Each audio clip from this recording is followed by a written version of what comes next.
আয়েশা রাদিয়াল্লাহু আনহা থেকে বর্ণিত কোনো আরব গোত্রের একটা কালো দাসী ছিল। তারা তাকে আজাদ করে দিল। সে তাদের সাথেই থেকে গেল। সে বলেছে যে তাদের একটি মেয়ে গলায় লাল চামড়ার ওপর মূল্যবান পাথর খচিত হার পরে বাইরে গেল। দাসী বলেছে সে হারটা হয়তো নিজে কোথাও রেখে দিয়েছিল অথবা কোথাও পড়ে গিয়েছিল।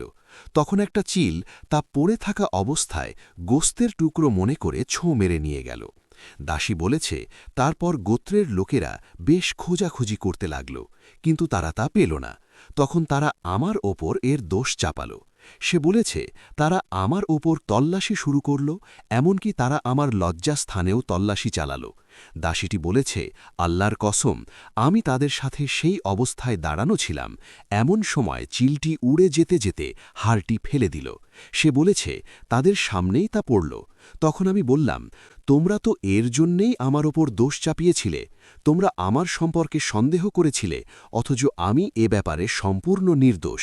এই তো সেই হার। সে বলেছে তারপর সে রাসূলুল্লাহ সাল্লাল্লাহু আলাইহি ওয়াসাল্লামের নিকট এসে ইসলাম গ্রহণ করল।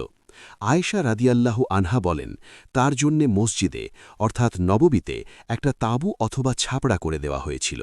আয়েশা রাদিয়াল্লাহু আনহা বলেন, সে আমার কাছে আসত আর আমার সঙ্গে কথাবার্তা বলত। সে আমার কাছে যখনই বসত তখনই বলত, সেই হারের দিনটি আমার রবের আশ্চর্য ঘটনা বিশেষ। জেনে রাখুন, সে ঘটনাটি আমাকে কুফরের শহর থেকে মুক্তি দিয়েছে।